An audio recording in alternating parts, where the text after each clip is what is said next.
Et oui, j'ai acheté mon premier NFT. Alors que l'on soit clair ici, sur ce podcast, on n'est pas là pour faire l'apologie des NFT, pour te dire à quel point c'est super important et tu dois toi aussi investir dans le monde des NFT.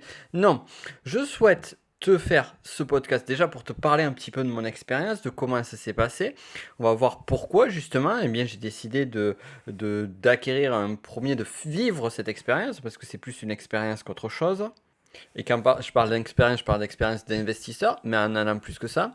Je vais t'expliquer comment ça s'est passé, par quoi je suis passé justement pour pouvoir acheter ce premier NFT, quel est ce fameux NFT, qu'est-ce que j'en retire, et puis surtout les principes marketing qui peut être intéressant à mettre en application, quel que soit ton secteur d'activité. Je te souhaite la bienvenue.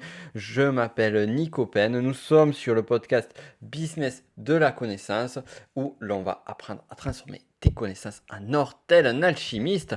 Et donc on va revenir un petit peu sur cette histoire de NFT. Alors si tu connais pas les NFT encore, on appelle ça les non-fungible tokens.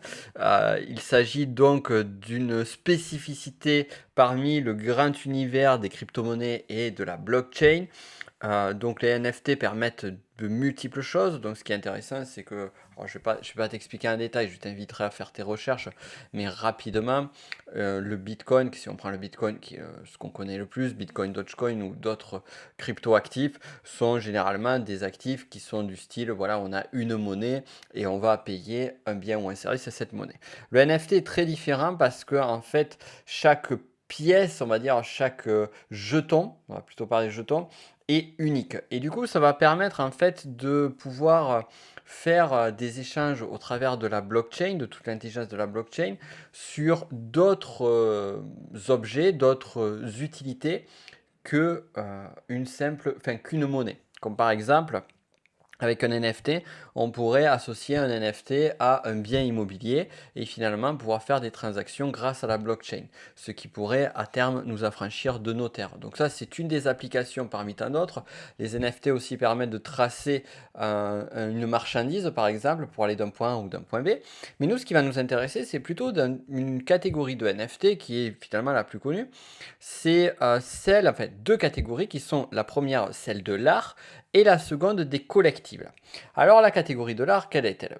La catégorie de l'art, c'est on va associer à une œuvre d'art un NFT.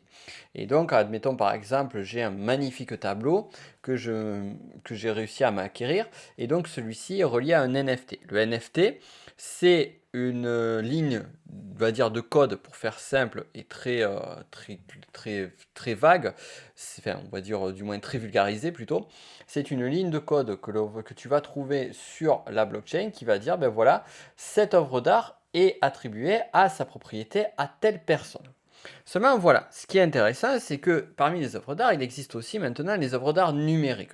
C'est pas nouveau, mais ce qui est intéressant à la blockchain, la grande nouveauté, c'est qu'avant, on avait des images partout sur Internet, on avait des œuvres d'art qui pouvaient être d'ordre physique, mais physique, quand on a l'objet de façon physique, on sait qu'il est à nous.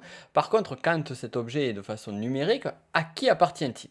Et le NFT va justement permettre de désigner le propriétaire de cette œuvre d'art numérique. Et donc, il y a des œuvres d'art numériques qui se sont vendues justement au travers d'NFT.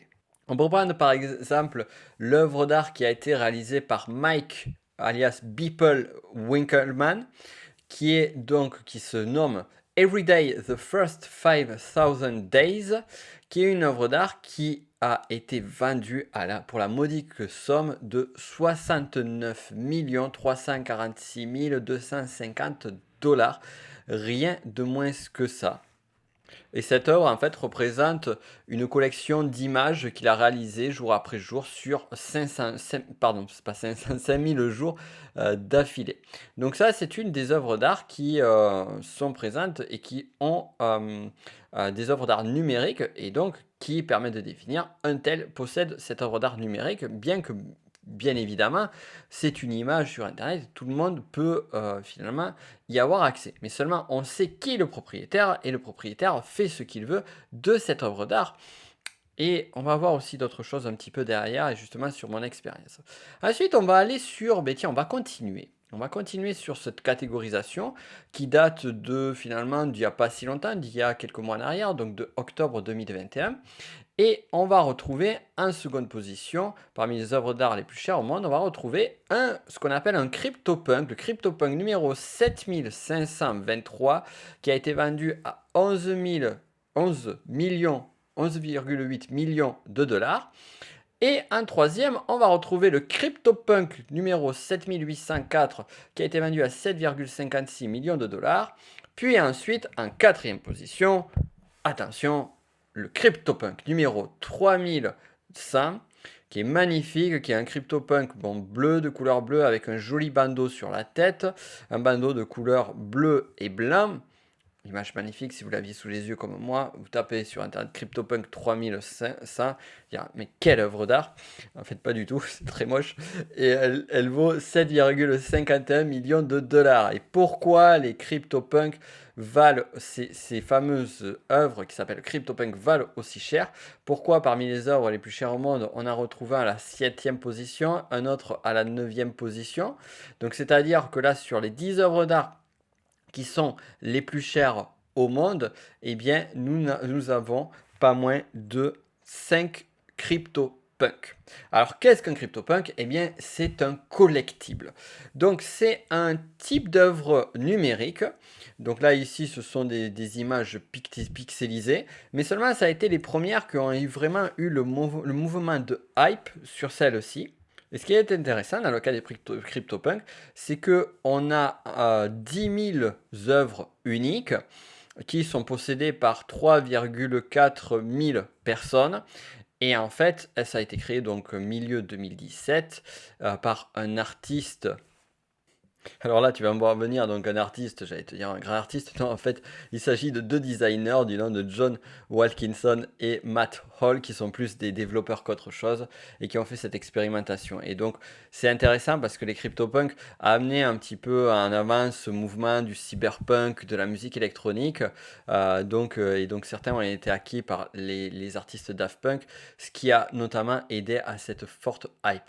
Et en fait, ce qui est intéressant, c'est que sur ce NFT, comme il y a 10 000 pièces au monde et que ces pièces ont justement une valeur par justement leur popularité, eh bien leur coût a augmenté et le volume d'échange moyen d'un CryptoPunk aujourd'hui est de 810,2 000 Ethereum.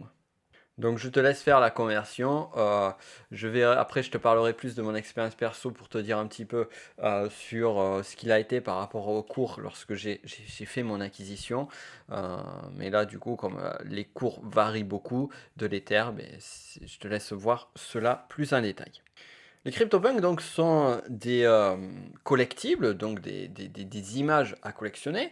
Et du coup, ça a amené une première hype sur les NFT qui s'est un petit peu calmée. Et il y a eu une espèce de grosse vague qui a eu lieu en 2021. Et en tête de liste de celle-ci, un autre projet NFT qui s'appelle le Bored Ape Yacht Club. Alors, qu'est-ce que sont les Bored Ape? En fait, il s'agit donc de collectibles de 10 000 spécifiquement, qui représentent des singes un petit peu agacés. Et ils ont été créés par l'artiste qui se nomme Seneca. Et ce projet a vu sa naissance en avril 2021. Si on parle de chiffres aujourd'hui, donc les Bored Ape Yacht Club, si tu veux en acheter, si tu souhaites en acheter un aujourd'hui, eh bien l'échange moyen, l'échange on va dire de base, on va dire le prix le plus bas d'échange, on va dire, voilà, ça sera mieux exprimé, est de 100 Ethereum. Donc voilà, si on prend à peu près la valeur d'un Ether qui est plusieurs milliers d'euros aujourd'hui, regardez encore une fois avec le cours de l'Ether au moment où je fais cette vidéo, eh bien tu peux voir qu'on est sur plusieurs centaines de milliers de dollars pour une simple image, un simple JPEG, parce que oui, rappelons-le. Sauf que ce JPEG là, c'est pas n'importe lequel. Pourquoi? Eh bien parce que c'est un JPEG, le Bored Ape, un NFT. C'est pour pas me faire insulter par les fans de NFT. Pour rappel, quand même, ce podcast parle de moi-même qui ai acheté un NFT. Cet NFT, en fait, a commencé à faire une vague de hype. Pourquoi? Parce qu'il a été acheté par de nombreuses stars. Et on peut retrouver des personnes comme par exemple, Mark Cuban des NBA, enfin du NBA, de l'équipe de basket, enfin de je vais y arriver Nicolas, de l'univers du basket. Donc on a plusieurs personnes de cet univers-là, plusieurs stars, entraîneurs. On a Stephen Curry, donc Mark Cuban dont j'ai parlé, Josh Hart. On a l'ancien joueur très connu Shaquille O'Neal. On a également le foot, on a Neymar qui a son propre Bored Ape. On a dans le monde du tennis Serena Williams. Donc vous voyez qu'il y a quand même des grands noms qui ont fait cet achat-là. Et l'un des grands noms aussi n'est pas forcément dans le monde du sport, mais dans le monde de l'entertainment et du business. On a ce très célèbre Eminem qui, sur son compte Twitter, a mis la photo de son Bored Ape, un profil donc qui le possède. On a également le rappeur Eleven, on a Jimmy Fallon, on va y revenir en détail tout à l'heure, Kevin Hart, Paris Hilton, on va y revenir aussi, DJ Khaled, soi-disant, on n'a pas encore de confirmation, Logan Paul aussi, le youtubeur, si tu connais, Snoop Doggy Dogg, ce cher Snoop, Gary Vaynerchuk, pour celles et ceux qui connaissent, et également l'acteur français Omar Sy qui lui-même aussi l'a bien mis en avant sur son compte Twitter.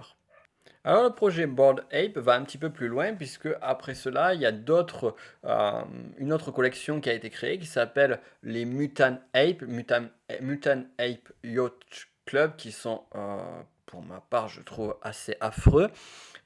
Qui sont donc ces mêmes singes ennuyés, sauf qu'on leur pose un pot de mutagène dessus, et donc ça fait des singes qui sont un petit peu différents. Alors là, ici, on a une autre catégorie de collective qui est intéressante, qui bénéficie justement de la grosse hype sur le premier projet, et qui fait qu'on va se retrouver avec une autre collection de NFT, collection qui ici aussi s'échange aujourd'hui à un prix minimum de 20 Ethereum. Donc on n'est pas sur des centaines de milliers de dollars, mais on est sur des dizaines de milliers pour une simple image. Alors pourquoi Eh bien justement va-t-on s'arracher ces images à des tarifs aussi hauts et quel est l'intérêt de les posséder et justement qu'est-ce qui fait qu'il y a ce tel succès? Bien, pour le comprendre, en fait, il faut aller voir sur d'autres marchés qui sont des marchés très proches finalement, mais d'ailleurs qui n'est ici d'un point de vue numérique une extension de ces marchés-là. C'est le marché de l'art et également du marché du luxe. Et si on prend par exemple comme référence le marché des montres de collection et on va prendre, bon, mais des montres là ici on est sur un volume qui est bien plus important. On va prendre les Rolex qui sont fabriquer de mémoire à un volume de 1 million de Rolex à l'année, eh bien, on va retrouver ce genre de hype-là. C'est-à-dire qu'aujourd'hui, il est très difficile de pouvoir trouver une Rolex sur le marché en étant une Rolex sur le marché du neuf, on va dire surtout depuis l'année 2020 et 2021 où ça a pas mal flambé. Et dès lors, en fait, il y a cet phénomène, un premier phénomène de marketing qui va te parler, justement, c'est ça qui est intéressant pour nous, c'est le phénomène de rareté.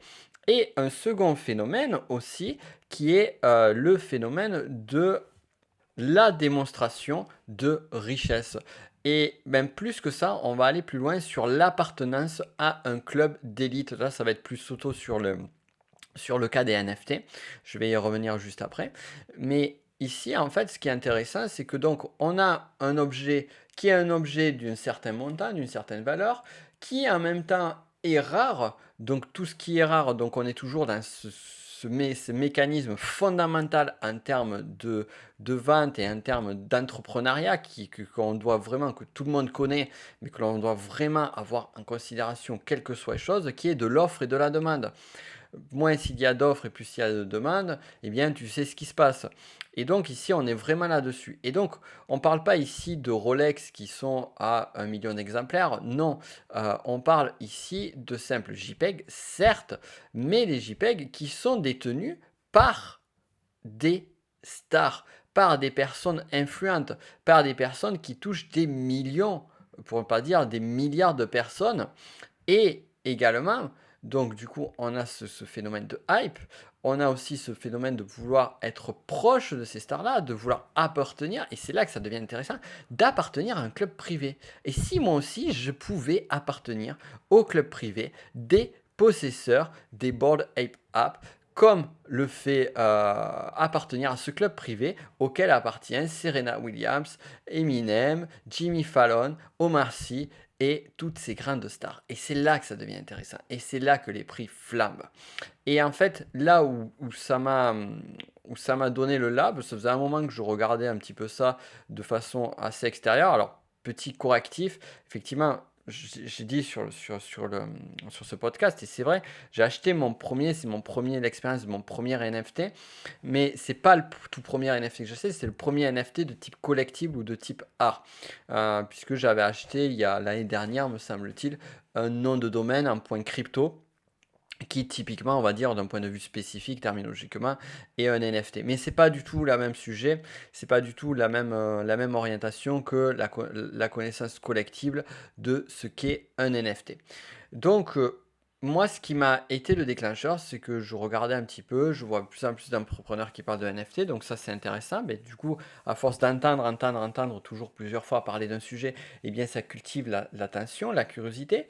Puis jusqu'à cultiver l'intérêt, à un moment donné, on se dit, mais tiens, j'ai envie moi aussi. Et là, on en vient sur un autre point. Donc, on avait parlé de rareté, on avait parlé d'appartenir à un club privé, tu vois, sur des stratégies marketing. Encore une fois, c'est à mettre en corrélation. Là, ici, je suis en train de te donner des idées par rapport à toi, par rapport à ton activité, ton business, comment tu peux le mettre en place.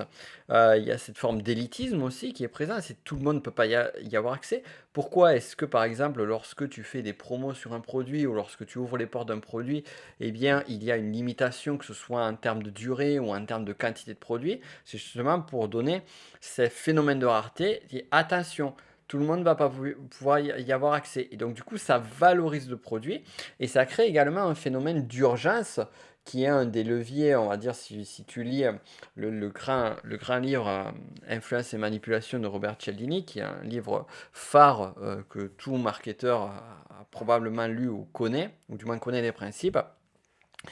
Eh bien, ici, on est clairement sur le levier le plus puissant, qui est le levier de la rareté slash urgence. On est plein, mais parce que l'urgence n'est pas la rareté. On a la rareté plus urgence. Voilà, on va dire plutôt ça, ça sera plus fort. Donc, on a vraiment ces phénomènes-là qui sont présents et le phénomène de pouvoir appartenir à une élite. Et donc, pour en revenir à ce que je disais, digression étant faite, c'est même pas vraiment une digression puisque ça nous aide à avancer sur ce sujet-là. On a donc un autre effet qui a fonctionné ici, c'est la répétition. C'est à force d'avoir une répétition encore et encore et encore de ce sujet, et une répétition de genre c'est intéressant, c'est intéressant, c'est intéressant, et à force d'entendre parler et de voir notamment une entrepreneuse du web chilienne que je suis, on va dire de façon succincte, en pointillé, qui justement, elle, s'est mis à fond, qui était dans la formation en ligne, qui s'est mis à fond sur les NFT, justement au travers de cette hype, eh bien j'ai pu voir justement qu'elle possédait ces fameux Mutant Ape et Mutant Ape. Il n'y a pas de H à Ape, excusez-moi pour la prononciation. Je ne suis qu'un Français qui parle anglais comme il peut. Mutant Ape, eh bien, j'ai pu voir que il y avait des choses qui commençaient à titiller mon intérêt. Maintenant, est-ce que j'ai envie de dépenser, et c'est là l'intérêt, est-ce que j'ai envie de prendre le risque plutôt, de faire un investissement à 20 000, pas 20 000, oui à 20 000, ce serait bien plutôt 50 000, à l'époque à 50 000 dollars, pour une simple image JPEG, sachant que j'ai jamais acheté d'NFT? Bah, la réponse, elle est clairement non. J'ai pas envie de prendre ce risque-là, surtout au vu de mon manque de connaissances sur ce sujet-là. Donc, j'étais pas prêt à passer le cap. Et on va dire, le dernier passage qui m'a amené à justement m'intéresser, mais encore une fois, l'intérêt ici va pas aller, je crois pas, sur une forme de passion comme peuvent l'avoir certains. Ça a été une émission, ça a été l'émission du 25 janvier 2022, qui pour moi est une émission clé par rapport à ce sujet-là. Il s'agit donc de l'émission du Tonight The le prononcer bien, The Tonight Show de Jimmy Fallon, et sur lequel en fait il se retrouve sur scène avec Paris Hilton, dont on a parlé juste avant. Et ce qui se passe en fait, c'est qu'ils comparent leur propre board ape, les fameux board ape, l'un et l'autre. Et justement, en parlant de ceci, eh bien, ce qu'ils font, c'est qu'ils amènent une puissance médiatique sur tous les États-Unis et même je dirais au-delà, une force de frappe qui a une résonance finalement, on peut le dire, hein, c'est une force de frappe qui a une résonance au niveau des États-Unis, mais qui avait les échos à côté et les relais à une force de frappe mondiale sur justement ce phénomène des bored apes. Mais alors ce qui est intéressant, c'est que les bored apes, c'est un peu, j'avais parlé des montres et j'avais parlé des Rolex. Et alors, on va revenir un petit peu là-dessus. Alors, Rolex, effectivement, c'est une marque qui affiche une forme de luxe, une forme de prestige. Donc, on va le retrouver avec d'autres marques qui sont à différents degrés. C'est vrai que Rolex, on va dire, plus l'étalon standard. Mais après, on a d'autres marques qui vont amener une certaine catégorie sociale. Donc, on peut aller sur des montres déjà quand on commence à avoir des montres de type Cartier, on arrive à 1000 euros. Pour la petite parenthèse, c'est la montre que porte le président actuel français. On va avoir d'autres. Donc, ouais, c'est intéressant aussi. Moi, j'aime bien toujours mettre en parallèle c'est quoi, quel objet, qui, par rapport à voir en termes de référence. Donc, on a notre ancien président Sarkozy qui, lui, était plus sur du Rolex, on le sait. Mais finalement, on va avoir des montres comme ça, comme les Panerai, comme les Montblanc, comme les Hublot et bien d'autres styles encore. Bien que Hublot, on peut. Enfin voilà, bon, bref. C'est difficile encore une fois de comparer. Mais ce qui est intéressant, c'est qu'il y a d'autres montres qui sont à des niveaux beaucoup plus élevés. Si on commence à aller sur des Patek Philippe, eh bien, on peut aller sur des montres beaucoup, beaucoup plus élevées. Et on pourrait faire le parallèle aussi avec les voitures. Par exemple, sur des voitures, on va avoir des voitures classiques que tout le monde va, enfin, ou du moins que le grand nombre, on va dire la masse, le marché de masse va avoir, des Yaris, des Renault, des Peugeot, et ainsi de suite. Et après, on va avoir des marques qui vont plutôt être des marques de statut social. Donc on va retrouver ici Audi, BMW et Mercedes. Et bien d'autres encore. Mais aussi, on a un autre type de voiture qui amène à un autre niveau. Et ces voitures qui amènent à un autre niveau, mais quelles sont-elles? Eh bien, ça va être quoi? Ça va être des Ferrari, ça va être des Rolls-Royce dans un style totalement différent. Et là, en fait, quand on regarde une Rolls-Royce et une BMW ou une Mercedes, eh bien, c'est pas du tout le même prix et c'est pas du tout le même temps pour pouvoir accéder à celle-ci. Donc, on voit qu'il y a un autre marché qui est au-dessus du marché, on va dire, de celui-ci, d'excellence. Et ici, si on revient à nos fameuses JPEG, si on reprend, alors pas les Mutant Ape, mais les Bored Ape, eh bien on se retrouve sur ce marché d'excellence, puisque pour rappel, une simple image va coûter le prix eh bien, d'une baraque par exemple. Donc là ici on se retrouve sur des voitures de style Lamborghini et autres. Alors c'est là que ça devient intéressant. C'est que s'il y a ce marché-là, eh bien il doit y avoir un marché en dessous. C'est-à-dire que s'il y a le marché du Lamborghini, où se trouve le marché de la BMW et de la Mercedes? Eh bien il est en train de se créer, il est en train d'avancer. Et c'est là où j'ai commencé à regarder, où je suis tombé justement, je vous parlais de cette entrepreneuse chilienne qui avait acheté justement ces fameux Mutant Ape, mais aussi quelque chose qui était un petit peu tous ces projets un peu de, j'ai envie de mode, de hype autour de ce sujet, de ces singes ennuyés. Et il y en a un qui a attiré mon attention tout particulièrement, qui s'appelle le Gossip Girl. Et pour Gossip Girl. Et le Gossip Girl, j'ai trouvé très drôle parce que c'est un projet qui est assez naissant. Alors il y en a d'autres sur les fameux apes, sur ces fameux singes collectibles. Mais celui-ci est intéressant pour différentes raisons. C'est que donc il y a 7000 pièces uniques, bon, on en revient sur la même chose. Et on est donc sur un projet qui finalement se place un peu genre, bon voilà, on a le bordeil, mais on n'a pas le paname féminin, et ici on a le paname féminin. Et plus encore, les images sont esthétiquement sont belles. On sent que c'est pas un espèce de designer de dessinateur sorti de je ne sais pas où qui essaye de surfer sur la tendance, même si bien évidemment on est d'accord que ça surfe sur la tendance. Et l'autre point qui m'a intéressé sur ce projet, c'est qu'il est naissant et qu'il y a une hype dessus. Je me suis dit, bah, écoute Nico, il y a peut-être un coup à jouer, je vais prendre ma Ghost Ape Girl pour voir, pour faire un test. Voilà comment c'est parti.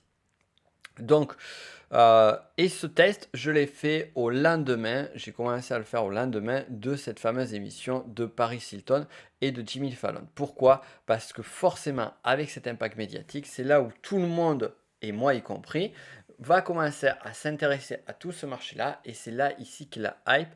Et clairement, pourquoi j'ai acheté cet NFT, c'est pas pour le garder pendant 5-10 ans, c'est pour voir s'il y a un coup à jouer et puis prendre le risque.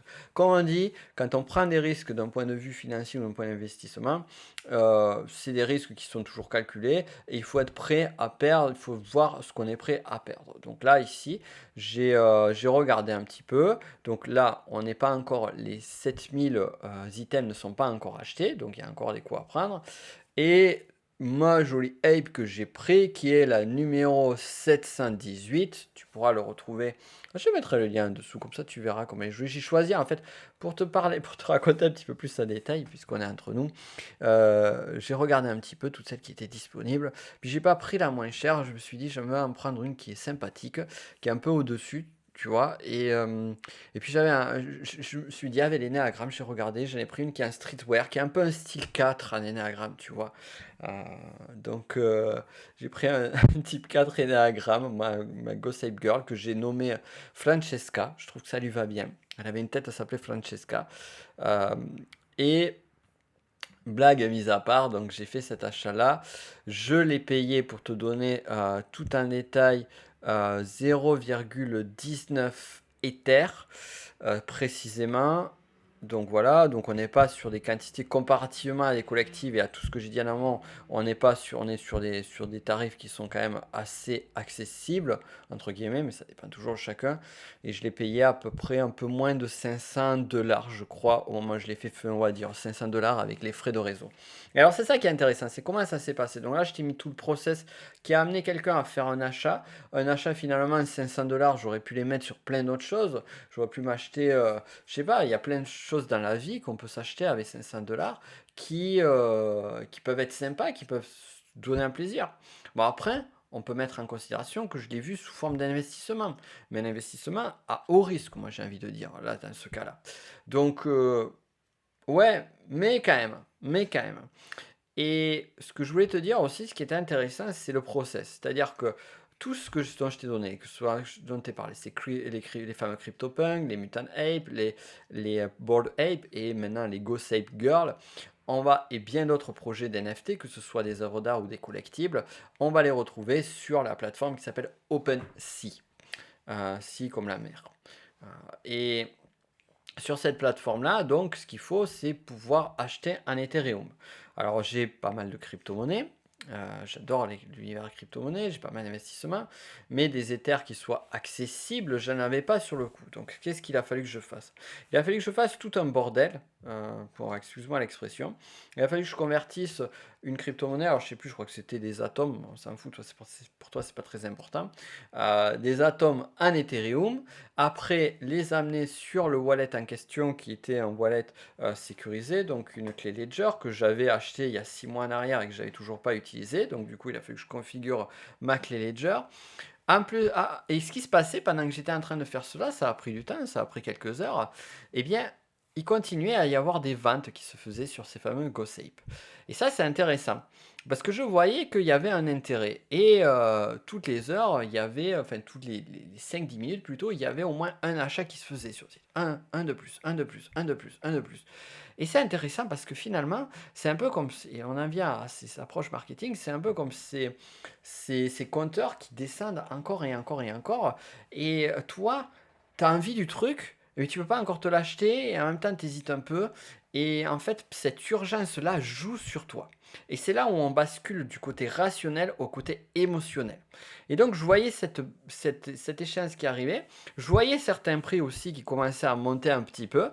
Et je voyais certaines enchères sur certaines de ces fameuses Gossip Girl et donc du coup, tout ça m'a amené à ce phénomène-là qui est rationnel, qui dit: «Vite, vite, vite, il me le faut» et je suis arrivé à un point où vraiment il fallait que je me dépêche, il fallait que j'aille le plus vite possible. Ce qui est un comportement qui n'est pas rationnel du tout, on peut le dire. Mais c'est intéressant parce que là, on est vraiment sur des leviers d'influence et c'est vraiment le but de ce podcast. C'est te parler de tous les leviers d'influence qui sont présents sur ce marché-là et que tu peux mettre en application toi aussi. Donc il y en avait 7000. Et il y en avait déjà 3000 qui étaient prises. Et il me fallait absolument la mienne. Il me fallait absolument ma Francesca. Je ne savais pas qu'elle allait s'appeler Francesca à l'époque. Mais t'as compris. Et donc, à force de pas mal de galères, finalement, j'arrive à y accéder et ça y est, je l'ai. Et alors, ce qui est intéressant, c'est que sur Twitter, donc moi j'ai un compte Twitter qui s'appelle twitter.com Fenice, F-E-N-I-C-E. Donc c'est un compte Twitter que j'avais depuis longtemps, que j'utilise essentiellement pour faire de la veille sur le monde de la crypto-monnaie. Purement et simplement. C'est pas, je m'en sers pas pour mon activité business ou autre. Mais tu peux aller voir, on peut aller échanger si tu veux dessus. Si j'y pense, je te mettrai le lien en description aussi. Donc voilà, j'en suis venu acheter ma Gossip Girl pour rappel. Je l'ai arboré fièrement sur mon compte Twitter, elle y est encore à ce jour, sur mon avatar. Et c'est intéressant parce qu'en fait, ce qui s'est passé là, lorsque j'ai mis ma photo de profil avec ce personnage-là, eh bien, je me suis abonné au compte Twitter des Gossip Girl, et donc forcément ils retweetent d'autres messages, où je vois des commentaires d'autres personnes. Et certains arborent un profil Twitter, ce personnage-là du Gossip Girl. Et je l'avais vu également sur les Mutant Ape, et sur quelques rares qui étaient sur du Bored Ape ou sur du CryptoPunk. Et en fait, ce qui est super intéressant, c'est que on a l'impression d'appartenir à un club privé. Il y a vraiment ce côté d'appartenance qui est, on fait partie de la même famille, on fait partie du même clan. Et ça, c'est un phénomène supplémentaire que j'avais pas vu sur le domaine de la NFT et qui m'a permis, et des collectibles, tout particulièrement NFT, et qui m'a permis de l'apprendre d'une façon différente. Et c'était vraiment la grande leçon, c'est ce côté d'appartenance, de communauté. On a tous besoin d'appartenir à une communauté. On a tous besoin d'appartenir à un groupe. Et plus ce groupe est privilégié, comme celui de Bored Ape avec Eminem et consorts, eh bien, plus on se rend compte qu'on fait partie à un club select. Et ça, c'est intéressant. C'est pour ça que quand tu fais sur ces stratégies business, moi je le fais, c'est que j'ai un groupe privé, par exemple, sur Telegram, pour mes clients. Donc j'ai un groupe qui est un canal privé, un groupe. Et en fait, quand tu accèdes là, tu accèdes à une forme de club privé sur lequel tu as des infos complémentaires. Et les groupes Facebook, par exemple, d'échange, je vois les groupes Facebook sur le technicien Enneagram de mes élèves ou sur Spiral Dynamique, mon groupe Telegram. Eh bien, il y a des codes qui se mettent en jeu. Il y a des liens qui se créent. Et on est tous ensemble sous une même bannière. Il ne faut pas sous-estimer, d'ailleurs, on parle de spirale dynamique, on peut le voir dans certains niveaux sociaux, comme par exemple le violet et le bleu, mais ça c'est un autre sujet. Pour ça, je t'invite plutôt à suivre mon autre podcast Connaissance de soi, dont tu verras le lien aussi en description, tant qu'à faire, autant tout te mettre. Et donc, il y a vraiment tous ces effets en jeu. Et ce qui est intéressant, c'est que pour finir cette histoire, c'est que en fait, je suis arrivé à un état sur lequel je ne pensais pas. Au début, c'était vraiment purement intéressé. Je suis parti sur une dynamique qui est, voilà, il y a un coup à jouer, peut-être que ça va le faire.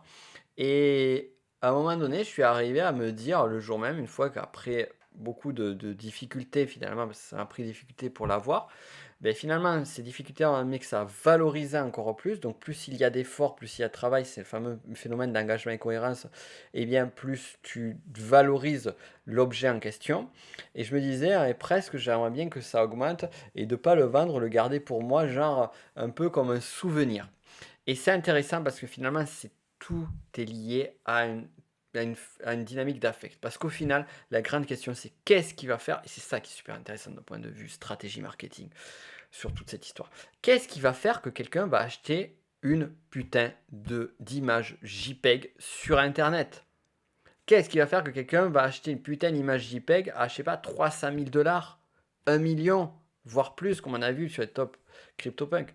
Eh bien, plusieurs choses. La première, c'est la rareté, dont on a parlé. La seconde, la seconde, c'est cette notion de sentiment d'appartenance à un club select, mais aussi appartenance à un groupe. La troisième, c'est l'urgence qu'on a vue. Et également, une autre dont on a parlé, c'est aussi le gain financier, l'intérêt financier. Et donc là, vraiment, on a ça, plus d'autres phénomènes qui se mettent en place, et aussi celui dont j'ai parlé en amont, d'engagement et cohérence. Voilà donc un petit peu tout ce que je voulais te dire au travers de cet univers des NFT, de cette première expérience. Alors, cette première expérience, eh bien, est-ce qu'elle va m'amener à acheter d'autres NFT aujourd'hui? Bah, pour l'instant, non. Ça ne m'a pas donné envie plus que ça d'aller plus loin parce que je trouve que le facteur risque est trop élevé. Je préfère sur mes investissements aller sur des investissements qui sont à des facteurs risques un peu plus bas, sachant que bon, déjà, je suis pas mal, ça demande pas mal de temps aussi pour s'intéresser là-dessus. Donc, je préfère garder tout mon temps et mes compétences sur, on va dire, sur la crypto, sur la finance décentralisée et ces choses-là, même si de la crypto, tu as compris l'idée. Mais voilà, c'est pas impossible. Si à un moment donné, voilà, j'ai ma Gossip Girl que j'ai achetée là et que j'arrive à la revendre ne serait-ce que 10 Ethereum, voilà, que finalement un investissement qui était à 1,9, eh bien je le revends 10. C'est-à-dire avec un gain de fois 50, eh bien clairement, je vais m'y intéresser un petit peu plus en détail. On est d'accord là-dessus. Mais bon, on n'y est pas encore. J'ai voulu vivre cette expérience-là. Je voulais t'en parler parce que je trouvais qu'elle était intéressante. J'espère que ça t'a plu. Pour aller plus loin, donc là, on n'était pas vraiment sur du marketing pur. On était plus sur de l'inspiration par rapport à un autre domaine. Si ça t'intéresse, d'ailleurs, tu me diras. N'hésite pas à me le dire sur les réseaux, pourquoi pas sur Twitter ou ailleurs. Voilà, que tu as aimé cet épisode en particulier. Donc, bien préciser quel épisode c'est. Et voilà, dire si tu veux que je fasse d'autres choses comme ça, avec un petit partage plus personnel. Et si tu veux aller plus loin, bien évidemment, tu as les deux formations phares qui sont Connaissance en or et votre audience qui est dans la description. Et quant à nous, on se retrouvera dans 15 jours pour un nouvel épisode de podcast, donc mercredi dans 15 jours, qui traitera d'autres sujets. Donc là, on sera plus sur les stratégies en marketing et tout particulièrement sur les chiffres et l'analyse de chiffres et de données. Je te souhaite une excellente journée et à très vite.